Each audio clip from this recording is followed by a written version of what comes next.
अस्सलाम वालेकुम नाजरीन, आप देख रहे हैं INN चैनल। मैं हूं शेख अहमद अली। इस न्यूज़ बुलेटिन में आइए नज़र डालते हैं दिन भर की बड़ी खबरों पर। वज़ीर ख़जाना निर्मला सीतारमन ने कहा कि हमारी हुकूमत मजमूई, हमाजहत और हमागीर तरक्की के सिमत में काम कर रही है और 2047 के तरक्की याफ्ता हिंदुस्तान के हदफ में किसानों, गरीबों और दीगर तमाम तबक़ात को शामिल करते हुए उनकी तरक्की को यकीनी बनाने के लिए काम कर रही है। लोकसभा में साल 2024-25 का अबूरी बजट पेश करते हुए सीतारमन ने कहा कि हुकूमत का मकसद 2047 तक मुल्क को एक तरक्की याफ्ता हिंदुस्तान बनाना है।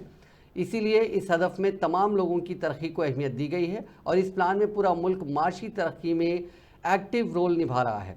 जामे तरक्की और नमो तरक्की के लिए इंसानी नुक्ते नज़र एक अहम किरदार अदा कर रहा है और गाँव की सतह तक नए इल्तिज़ाम पहले के नुक्ते नज़र से मुख्तलिफ और ज़्यादा मौसर साबित हो रहे हैं। उन्होंने कहा कि मौजूदा माहौल में आलमी चैलेंजेस ज़्यादा चैलेंजिंग होते जा रहे हैं। इसकी बुनियादी वजह यह है कि आलमी मईशत कमज़ोर हो रही है। बहुत से ममालिक में शरह नमो कम हो रही है, जबकि उन तमाम हालात के दरमियान हिंदुस्तानी मईशत तेज़ी से तरक्की कर रही है और तमाम तबक़ात की तरक्की को यकीनी बना रही है। Were created for more opportunities for employment and entrepreneurship. The economy got a new vigor. The fruits of development started reaching the people at scale. The country got a new sense of purpose and hope. Naturally, the people blessed the government with a bigger mandate. In the second term, our government, under the leadership of Honorable Prime Minister, doubled down on its responsibilities to build a prosperous country with comprehensive development of all people and all regions. Our government strengthened its mantra to Sabka Saath, Sabka Vikas and Sabka Vishwas. Our development philosophy covered all elements of inclusivity, namely social inclusivity through coverage of all strata of the society and geographical inclusivity through development of all regions of the country. With the whole of nation approach of Sabka Prayas, the country overcame the challenges of once in a century pandemic, took long strides towards Atmanirbhar Bharat, committed to Panch Pran and laid solid foundations for the Amrit Kal. As a result, वज़ीर आज़म नरेंद्र मोदी ने साल 2024-25 के अबूरी budget को जामे और इख्तिराई करार दिया और कहा कि बजट में 2047 के तरक्की याफ्ता हिंदुस्तान की ज़मानत है। अबूरी बजट पर रद्दमल ज़ाहिर करते हुए मोदी ने जुमेरात को कहा कि आज का ये अबूरी बजट एक जामे और इख्तिराई बजट है। इस बजट में तसलसल का यकीन है। यह बजट तरक्की याफ्ता हिंदुस्तान के चारों सुतूनों, नौजवान, गरीब, ख़वातीन और किसानों को बाइख्तियार बनाएगा। यह बजट मुल्क के मुस्तकबिल की तामीर का बजट है। यह बजट 2047 के तरक्की याफ्ता हिंदुस्तान की बुनियाद को मजबूत करने का ज़ामिन है। दूसरी जानिब कांग्रेस पार्टी ने मरकज़ी बजट को तनकीद का निशाना बनाया। आज AICC हेडक्वार्टर्स में एक प्रेस कॉन्फ्रेंस से खिताब करते हुए साबिक फाइनेंस मिनिस्टर P. चिदम्बरम और कांग्रेस के सीनियर कायद गौरव गोगोई ने कहा कि फाइनेंस मिनिस्टर ने इनकम टैक्स के बारे में जो कहा उसमें कुछ नया नहीं है। पिछले साल के बजट में इसका जिक्र था। आम जनता से पूछा जाए तो ज़्यादातर लोग पिछले टैक्स स्लैब में रहना चाहते हैं क्योंकि उसमें उन्हें कई सहूलतें मिलती थी, जबकि नए टैक्स स्लैब में ये सहूलतें नहीं दी गई हैं। इस बजट में युवा भारत की युवा आकांक्षाओं का, भारत की यंग एस्पिरेशंस का प्रतिबिंब है। बजट में दो महत्वपूर्ण निर्णय लिए गए हैं। रिसर्च और इनोवेशन पर 1 लाख करोड़ रुपए का फंड बनाने की घोषणा की गई है। बजट में स्टार्टअप्स को मिलने वाली टैक्स छूट के विस्तार का भी ऐलान किया गया है। साथियों, इस बजट में फिस्कल डेफिसिट को नियंत्रण में रखते हुए कैपिटल एक्सपेंडिचर को 11,11,111 करोड़ रुपए की ऐतिहासिक ऊंचाई दी गई है। अर्थशास्त्रियों की भाषा में कहें तो एक प्रकार से स्वीट स्पॉट है। इससे भारत में 21वीं सदी के आधुनिक इंफ्रास्ट्रक्चर के निर्माण के साथ ही युवाओं के लिए अनगिनत रोजगार के नए अवसर तैयार होंगे। बजट में वंदे भारत स्टैंडर्ड की 40,000 आधुनिक बोगियां बनाकर उन्हें सामान्य यात्री आदरणीय वित्त मंत्री ने इनकम टैक्स के संदर्भ में जो कहा उसमें कुछ नया नहीं था। ये पिछले साल के बजट में इसका विवरण था। और अगर आप आम जनता से पूछे तो बहुत से लोग पिछले टैक्स स्लैब में रहना चाहते हैं, क्योंकि उनका एक अनुभव रह चुका है और इन पिछले इनकम टैक्स में उनको बहुत सी सुविधाएं मिलती थी। जो नए टैक्स स्लैब जिसका सरकार ने प्रसारण किया वो सुविधाएं नहीं मिलती। तो बहुत से लोग, आम जनता और हमने भी अपने अध्ययन में देखा कि पिछला टैक्स स्लैब वास्तविक में आम जनता के लिए ज्यादा सुविधाजनक है। इसके पश्चात भी, ज्यादा सुविधाजनक होने के पश्चात भी, इस सरकार ने पिछले 1 साल से मजबूरन लोगों को नए टैक्स स्लैब में जाने के लिए कहा है और बार बार ये निर्देश दिया है। ये लोगों की स्वतंत्रता और लोगों की उनकी जो ख्वाहिश थी कि पुराने टैक्स स्लैब में रहकर वो उनको ज्यादा सुविधाएं मिले, उसके खिलाफ है। और हमने भी अपने अध्ययन में देखा है कि लोगों के लिए पुराना टैक्स स्लैब ज्यादा अनिवार्य। हर बजट का एक परिवेश होता है, हर बजट का एक माहौल होता है और वही परिवेश बजट कैसे बनना चाहिए, उसकी क्या प्राथमिकताएं होनी चाहिए, उसको निर्धारित करता है। इस बजट के पहले देश में व्यापक रूप से छाई हुई बेरोजगारी, महंगाई, आर्थिक असमानता, ग्रामीण अर्थव्यवस्था जो पूरी तरह से ठप हो चुकी है, वेतन जो निरंतर कम हो रहे हैं, रूरल डिमांड जो डिप हो गई है, वो थी और यही सरकार की प्राथमिकताएं होनी चाहिए थी। लेकिन जबानी जमा खर्च तो विकसित भारत पे बहुत किया गया। असलियत सरकार के खुद के आंकड़े, बजट के खुद के आंकड़े बयां कर रहे हैं। विकसित भारत करेंगे, कैसे होगा भारत विकसित? कृषि पर, शिक्षा पर, स्वास्थ्य पर, सामाजिक कल्याण पर जो इस साल का बजट था उससे भी कम खर्च करने का काम इस सरकार ने किया है। शिक्षा पर, स्वास्थ्य पर, सामाजिक कल्याण पर, कृषि पर कम खर्च करके उस पर कटौती करके उस पर कैची चला के आप विकसित भारत बनाएंगे। चलिए अगले वर्ष की बात करते हैं। इस वर्ष सरकार ने रक्षा पर, फूड सब्सिडी पर, फर्टिलाइजर सब्सिडी पर, खाद और खाद्य सुरक्षा के लिए जो पैसा खर्च किया, अगले साल उसमें कटौती कर दी गई। ये विकसित भारत बनने की बातें हो रही हैं। अब आगे की बात करते हैं। सरकार ने बहुत बड़ी बड़ी डींगे हाँकी, लेकिन जो रूरल अर्थव्यवस्था है, जो ग्रामीण अर्थव्यवस्था है, वो पूरी तरह से चरमरा चुकी है। वेतन और आय लगातार गिर रहे हैं, वहां पर डिमांड पूरी तरह से ठप हो गई है, इसीलिए कंजम्पशन खत्म हो गया इकोनॉमी में। इकोनॉमी में कंजम्पशन आधा हो गया बनस्पत पिछले साल ही, लेकिन उसके बारे में कोई चिंता नहीं। लेकिन सरकार के आंकड़े दिखाते हैं कि दिक्कत और समस्या कितनी भयावह है। सरकार ने इस साल मनरेगा का बजट 60,000 करोड़ रुपए रखा था, खर्चा करना पड़ा 86,000 करोड़। 15.5 करोड़ से ज्यादा लोगों ने मनरेगा में रजिस्टर। कांग्रेस के सीनियर लीडर और तेलंगाना हुकूमत के मुशीर मोहम्मद अली शबीर ने जुमेरात को लोकसभा में मरकजी वजीर फाइनेंस निर्मला सीतारमण की तरफ से पेश करदा अबूरी बजट पर शदीद मायूसी का इजहार किया, जिसमें अक़लियतों के लिए नहीं के बराबर रकम मख्तस की गई।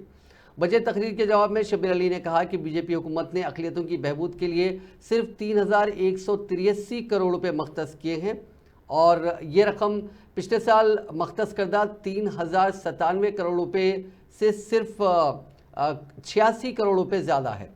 उन्होंने कहा कि 47,66,000 करोड़ के मरकज़ी बजट में अक़लियतों के लिए सिर्फ 3,183 करोड़ रुपए मख्तस करना ये काफ़ी बदकिस्मती की बात है। उन्होंने कहा कि वज़ीर-ए-आज़म नरेंद्र मोदी सबका विकास की बात करते हैं, लेकिन जब अक़लियतों का मामला सामने आता है तो उनके लिए कुल बजट की रकम में से सिर्फ 0.000668% ही खर्च की जाती है। उन्होंने कहा कि पिछली यूपीए हुकूमत ने मरकज़ी बजट में काफ़ी इजाफा किया था। 144 करोड़ से शुरुआत करते हुए उस बजट को 3,000 करोड़ के पार किया था।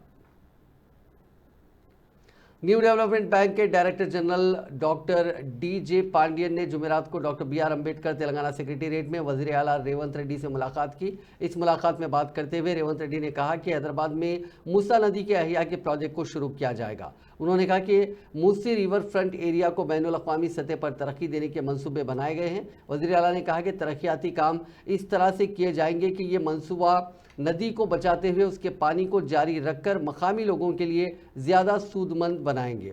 इसके अलावा वज़ीर आला ने कहा कि मूसा नदी के तरक्याती कामों के तहत माहौलियाती तहफ़्फ़ुज़ को भी मद्देनज़र रखा जाएगा और आलूदगी से पाक कुदरती वसाइल को नुकसान पहुँचाए बगैर उसको मुकम्मल करने पर जोर दिया जाएगा।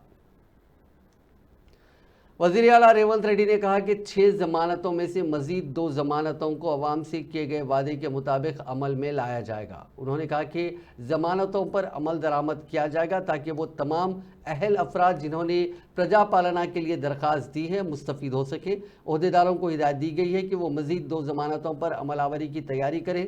वज़ीर आला रेवंत रेड्डी ने जुमेरात को सेक्रेटेरिएट में प्रजा पालना की दरखास्तों पर काबीनी सब कमेटी के वज़रा और सीनियर ओहदेदारों के साथ जायज़ा इजलास मुनक़्क़िद किया।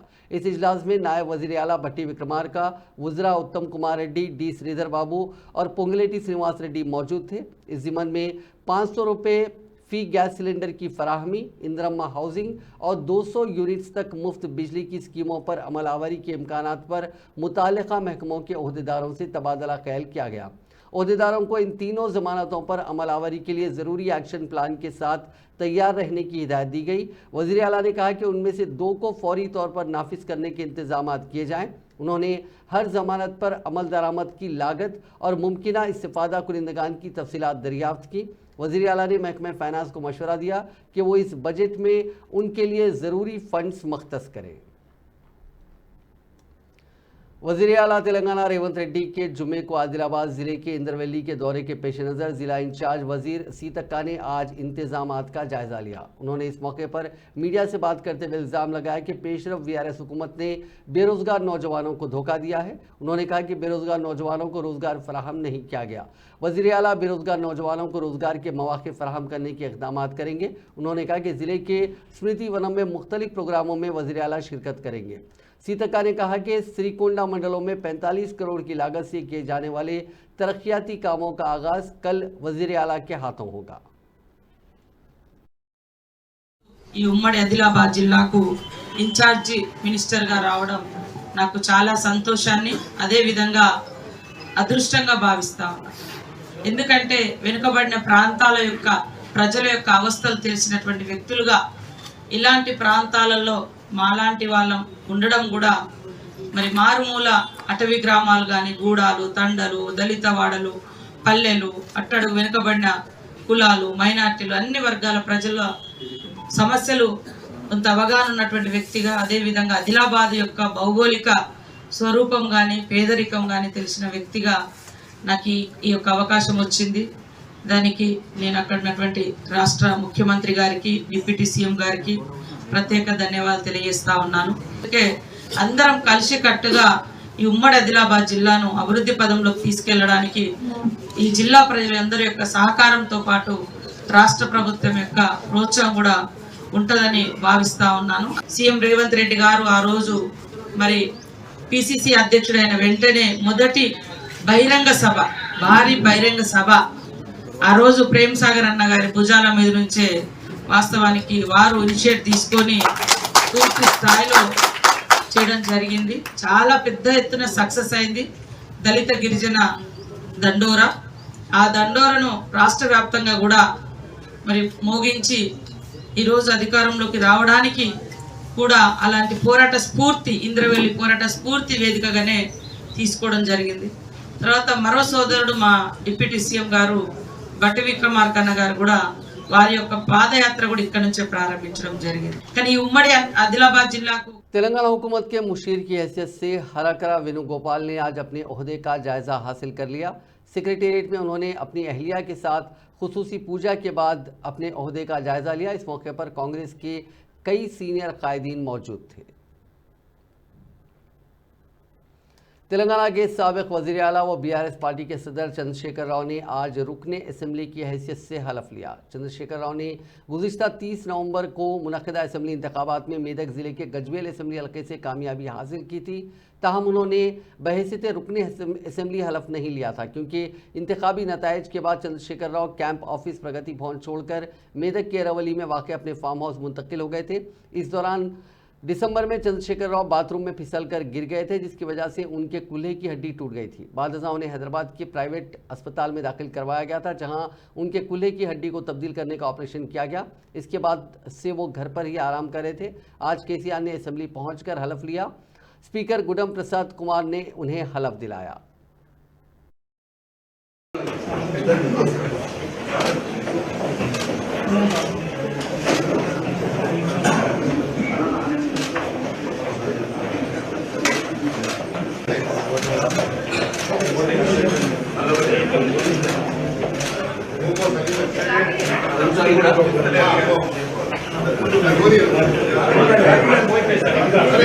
శ్రద్ధాశక్తులతో నిర్వహిస్తానని దైవ సాక్షిగా ప్రమాణం చేస్తాను.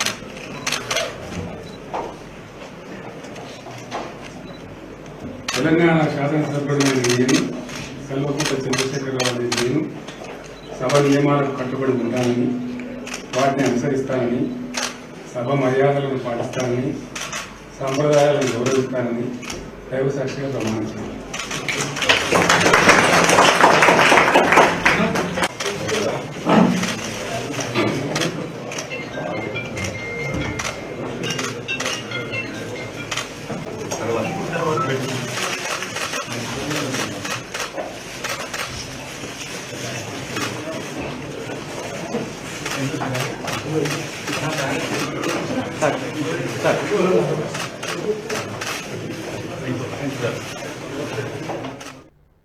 बीआरएस के सरबराह चंद्रशेखर राव ने इस बात का अदा किया कि सिर्फ बीआरएस पार्टी ही जिसने तेलंगाना को हासिल किया और 10 साल के अरसे में अवाम की उमंगों के मुताबिक रियासत को तरक्की की राह पर गामजन किया है, उसके मफादात का तहफ़्फ़ुज़ करेगी। तेलंगाना की रियासत गैर समझौता करने वाली जद्दोजहद के साथ बुनियाद रखी गई है। जुमेरात को असेंबली में बहैसियत रुकन असेंबली के तौर पर हलफ लेने के बाद उन्होंने नंदीनगर में अपनी रिहाइश गाह पर पार्टी के अरकान असेंबली के साथ एक खुसूसी इजलास मुनक़िद किया। केसीआर ने पार्टी कायदीन को आइंदा पार्लिमानी इंतखाबात में ज़्यादा से ज़्यादा सीटें जीतने के लिए अपनाई जाने वाली हिकमत अमली के बारे में हिदायत जारी की। रियासती असेंबली के आइंदा बजट इजलास में अमल आवरी के उमूर के बारे में भी कई तजावीज़ पेश की गई। इस मौके पर पार्टी के कारगुजार सदर KT रामाराव, साबिक वज़ीर हरीश राव, साबिक स्पीकर पोचाराम श्रीनिवास रेड्डी और कई सीनियर कायदीन मौजूद थे। बीआरएस पार्टी के कारगुजार सदर KT रामाराव ने कहा कि पार्टी के सरपंचों को काफ़ी मुहतात रहना चाहिए। उन्होंने कहा कि सरपंचों के ओहदे को इस रियासती हुकूमत ने एक्सटेंड नहीं किया है और इंतखाबात अनकरीब भी होने वाले नहीं हैं और सरपंचों ने 5 साल तक आवाम की खिदमत की है, लिहाजा उनको आवाम से लगातार राब्ते में रहना चाहिए और अवामी मसाइल से वाकिफियत हासिल करनी चाहिए। उन्होंने कहा कि सरपंचों ने जो आवाम की खिदमत की है वो काबिल सताइश है। बीआरएस के रुकन असेंबली कौशिक रेड्डी ने असेंबली के मीडिया पॉइंट पर बात करते हुए कांग्रेस हुकूमत और वज़ीर आला रेवंत रेड्डी से मुतालबा किया कि वो 2,32,000 जायदादों पर तकर्रुरात के अमल का फौरी तौर पर आगाज़ करें और जॉब कैलेंडर जारी करें। साथ ही ये कहा गया था कि 1 फरवरी को ग्रुप 1 इम्तिहानात के लिए नोटिफिकेशन जारी किया जाएगा। कौशिक रेड्डी ने कहा कि आज 1 फरवरी है, लेकिन ऐसा कोई नोटिफिकेशन रियासती हुकूमत की जानिब से जारी नहीं किया गया। నువ్వు మాట మీద ఉంటా అని పదే పదే చెప్తా ఉన్నావు కదా, నువ్వు మాట మీద ఉండుంటే ఇగో ఇది వీళ్ళు 6 గ్యారెంటీలు ఇచ్చిన ఇది ఇలా ఫిబ్రవరి 1కి గ్రూప్ నోటిఫికేషన్లు ఇస్తామని, ఇలా గ్రూప్ 1 నోటిఫికేషన్లు ఇస్తామని చెప్పిరు మీరు ఎన్నికలలో. ఇలా మర్చిపోయినట్టున్నావు. ఇలా ఫిబ్రవరి 1 మరి ఇప్పటిదాకా మీరు ఎందుకు ఇవాళ నోటిఫికేషన్లు విడుదల చేయలేదని చెప్పి నేను అడుగుతా ఉన్నాను. అన్ని కూడా ఈ 6 గ్యారెంటీలని మాటలు తప్పే ప్రయత్నంలో ఉన్నాడు తప్పితే దాన్ని ఏదో చేద్దాము అనే ఒక ఉద్దేశంలో లేడు. నిన్న ఏమంటాడు, ప్రెస్ మీట్ పెట్టి పార్లమెంట్ ఎలక్షన్లలో మీరు కాంగ్రెస్ పార్టీని గెలిపిస్తేనే ఈ 6 గ్యారెంటీలు అంటా ఉన్నాడు. మరి నువ్వు ఆ మాట ఈ అసెంబ్లీ ఎన్నికలలో చెప్పలేదే, ఎన్నికల గెలవంగానే చేస్తా అన్నావు కదా. ఇవాళ నేను ఇంకోటి కూడా చెప్తా ఉన్నాను. ఇవాళ అబద్ధాల పునాది మీద ఈ ప్రభుత్వాన్ని ఏర్పాటు చేసిన రేవంత్ రెడ్డి గారు ఒక్కసారి మీకు దీనికి నేను మొన్న కూడా ప్రెస్ మీట్ పెడితే మీరు జవాబు చెప్పలేదు. ఇవాళ కూడా జవాబు చెప్పాలి. ग्रेटर हैदराबाद म्यूनिसिपल कॉरपोरेशन और पुलिस की जानिब से शहर हैदराबाद के अहम मकामात पर ट्रैफिक के मसाइल को दूर करने के लिए जामे ट्रैफिक एक्शन प्लान तैयार करते हुए अंदरून चंद दिन वज़ीर आला रेवंत रेड्डी को पेश किया जाएगा। कमिश्नर जीएचएमसी रोनाल्ड रॉस ने ये बात बताई। उन्होंने आज कमिश्नर पुलिस हैदराबाद के श्रीनिवास रेड्डी के साथ शहर के जुबली हिल्स इलाके के मुख्तलिफ मकामात का तफसीली मायना किया और ट्रैफिक की सूरत हाल का जायजा लिया। रोनाल्ड रॉस ने ओहदेदारों को हिदायत दी कि जुबली हिल्स रोड नंबर 45 और 36 पर मुनासिब इक़दाम किए जाएं ताकि ट्रैफिक में रुकावट और ट्रैफिक जाम की सूरत हाल पैदा ना होने पाए। उन्होंने कहा कि हुक्काम मुनासिब एक्शन प्लान तैयार करेंगे ताकि मुस्तकबिल में ज़रूरत के लिहाज से फ्लाईओवर्स की तामीर की जा सके। तेलंगाना में सम्मक्का सारलम्मा जात्रा की तैयारियां तेजी से जारी हैं, जिसे एशिया का सबसे बड़ा कबायली मेला कहा जाता है। मुलुक ज़िले के मेडारम में इस यात्रा में 1 लाख से ज़्यादा कबायली आते हैं, जिनकी सहूलत के लिए बड़े पैमाने पर इंतजाम किए जा रहे हैं। यात्रा के सिलसिले में मुख्तलिफ ओहदेदारों को मुख्तलिफ मकामात पर मुतयन किया गया है ताकि वो इंतजाम पर नज़र रख सके, क्योंकि मेडारम में हज़ारों गाड़ियाँ आएंगी। ट्रैफिक के अलावा मुख्तलिफ इंतजाम जैसे पीने का पानी और हिफ्ज़ान सेहत के इंतजाम किए जा रहे हैं। सारे इलाके पर सीसीटीवी कैमरों के जरिए नज़र रखी जा रही है। ज़िले इंतजामिया ने यात्रियों के लिए तिब्बी खिदमात भी रखी हैं। टीएसआरटीसी की जानिब से खुसूसी बसें चलाने का भी इंतजाम किया गया है। हैदराबाद के उपल इलाके के 100 से ज़्यादा तलबा ने काम करने के बाद उजरत ना देने पर बल्दी ओहदेदारों के खिलाफ एहतजाज किया। बताया जाता है कि गुज़िश्ता साल दिसंबर में रियासती हुकूमत ने 6 ज़मानतों पर अमलावरी के लिए आवाम से दरख्वास्त फॉर्म वसूल किए थे। उन दरख्वास्त फॉर्मों को डिजिटाइज करने के लिए डेटा एंट्री ऑपरेटर्स की खिदमत हासिल की गई। इस सिलसिले में बल्दी हुक्काम ने उपल जीएचएमसी के तहत मौसूल होने वाली दरख्वास्तों को डिजिटाइज करने के लिए मुख्तलिफ कॉलेजों के 130 तलबा की खिदमत हासिल की और उन्हें उजरत देने का वादा किया गया, लेकिन उन सभी को अभी तक मुताल्लिका ओहदेदारों ने रकम अदा नहीं की, जिस पर उन तलबा ने उजरत हासिल करने कई मरतबा जीएचएमसी दफ्तर के चक्कर लगाए और उजरत देने की दरख्वास्त की, लेकिन ओहदेदारों ने लापरवाही से जवाब दिया, जिस पर आज उपल जीएचएमसी दफ्तर के सामने उन तलबा ने धरना दिया।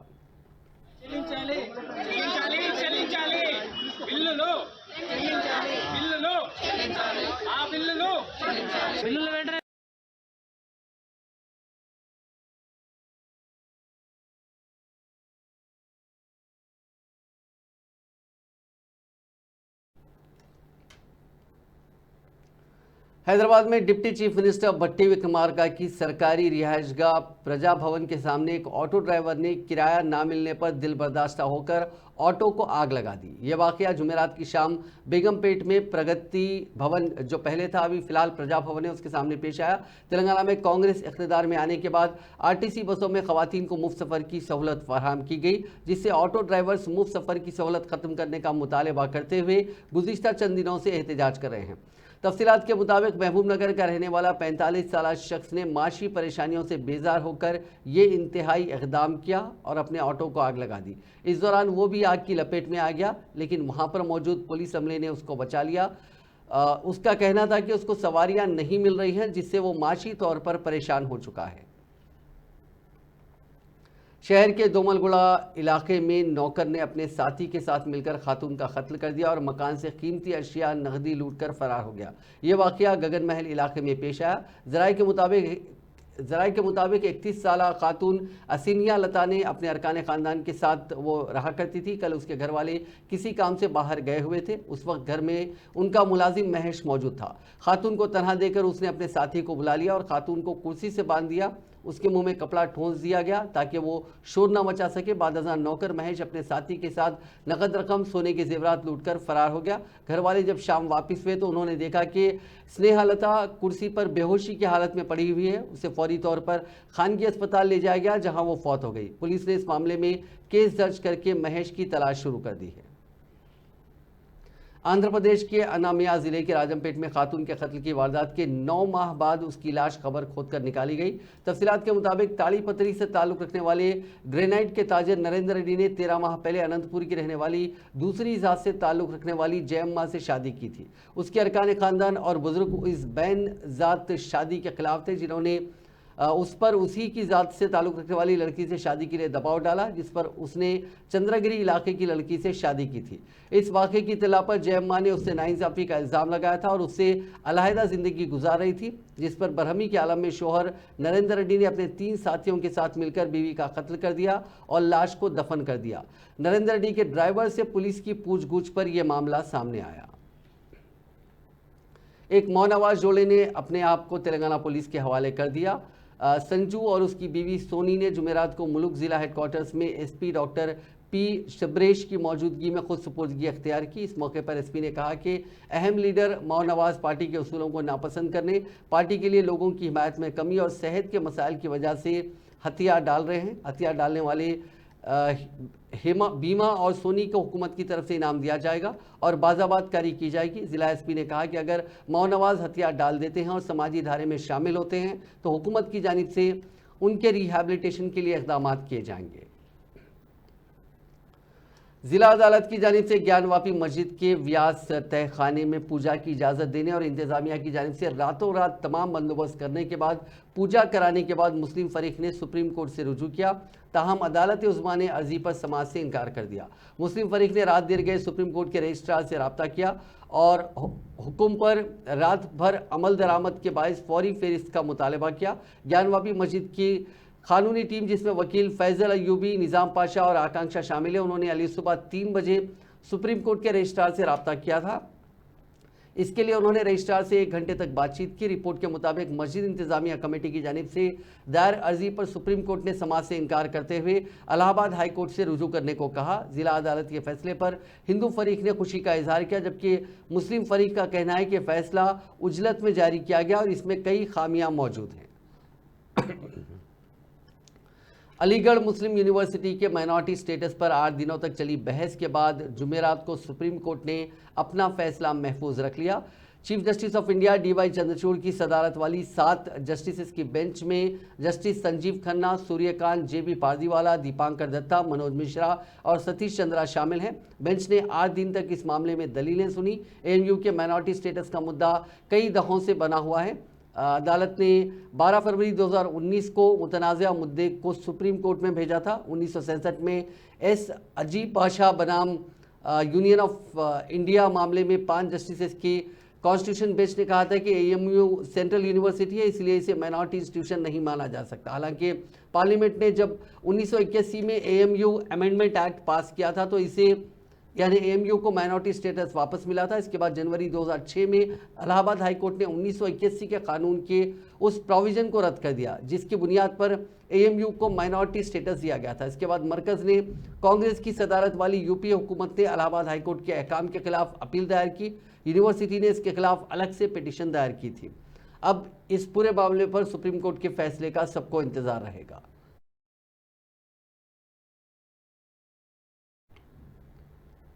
झारखंड के साबिक वज़ीर आला हेमंत सोरेन को गुज़िश्ता रोज़ एनफोर्समेंट डायरेक्टरेट ने गिरफ्तार कर लिया था। इसके खिलाफ झारखंड हाईकोर्ट में अर्जी दाखिल की गई थी, लेकिन अब यह मामला सुप्रीम कोर्ट पहुंच गया है। मुल्क की सबसे बड़ी अदालत में सोरेन की अर्जी पर कल यानी जुमे के रोज़ समाअत होगी। Chief justice DY Chandrachud, justice JB Pardiwala और जस्टिस मनोज मिश्रा की बेंच जुमे के रोज़ झारखंड के साबिक वज़ीर आला की अर्जी पर समाअत के लिए राजी हो गई है। आज झारखंड मुक्ति मोर्चा लीडर हेमंत सोरेन की तरफ से सुप्रीम कोर्ट में पेश सीनियर वकील कपिल सिब्बल और अभिषेक मनु सिंघवी ने अदालत इस्मा को बताया कि साबिक वज़ीर आला की गिरफ्तारी मामले पर झारखंड हाईकोर्ट से अपनी अर्जी वापस ले लेंगे।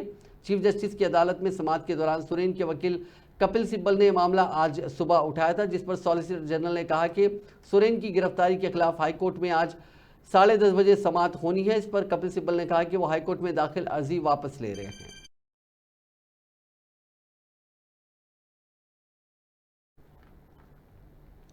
कांग्रेस लीडर राहुल गांधी ने जुमेरात को मगरबी बंगाल के सरहदी जिले मालदा में अपनी भारत जोड़ो न्याय यात्रा का आगाज किया। राहुल गांधी की गाड़ी को एक दिन पहले दोपहर को बिहार से रियासती सरहद पार करते वक्त तोड़फोड़ की गई थी। पार्टी जराये ने बताया कि राहुल गांधी, जिन्होंने 14 जनवरी को शुमाल मशरकी रियासत मणिपुर से अपना सफर शुरू किया था, 24 जनवरी को शुरू होने वाले सफर के इस मरहले के एक हिस्से के तौर पर आसाम और शुमाली बंगाल के अजला का अपना दौरा तकरीबन मुकम्मल कर लिया है।